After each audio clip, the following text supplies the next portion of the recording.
Измена на Законот за специјално јавно обвинителство во насока на формирање специјализирано судско оделение за предметите на СЈО не е во согласност со договорот од Пржино, смета лидерот на ВМРО ДПМН Груевски.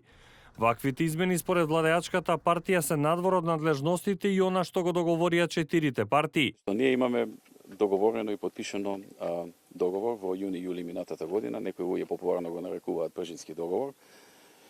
Ние сме посветени на тој договор да се испочитува, тој договор треба да доведе до излез од политичката криза и било какво договарање на нов договор, проширување на договорот за нас не е прифатливо.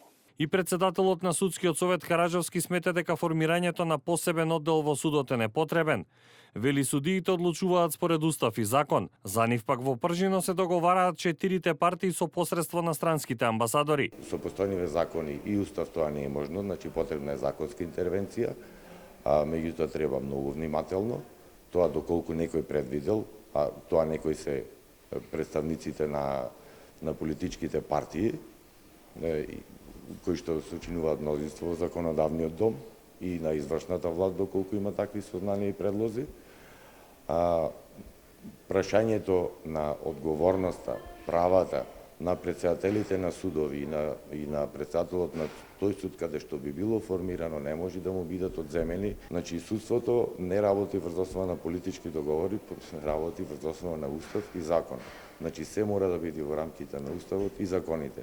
Инаку информациите пренесени од повеќе медиуми се во насока дека СЈО ќе се обиде да го врати нарушениот углед на обвинителството со кое раководи Катица Јанева. Според веќе објавениот план, прво СЈО ќе префали одговорноста за досегашните промашувања врз останатите институции, со пласирање апсурдни предлози за специјален суд или оддел во МВР, кои се надвор од договорот од Пржино. Наводно преку одредени медиуми треба да се пласираат информации дека Нулан се залага за тоа, а не дека се желби на Јанева. Вториот дел од планот на Катица Јанева бил да се поврати кредибилитетот на СЈО преку покренување на некакви процеси против лидерот на СДСМ Зоран Заев, а тој потоа да биде ослободен од прогон. СЈО да ја врати довербата како независна институција, а Заев да изгледа како жртва, дека се изборил за правда и дека е невин.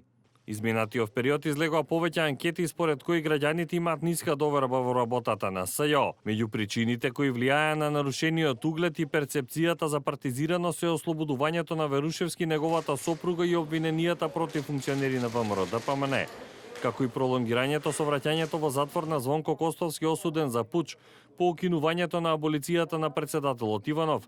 Костовски се спогоди со обвинителството и ја призна вината, дека прислушувал по налог на Верушевски, доби 3 годишна затворска казна.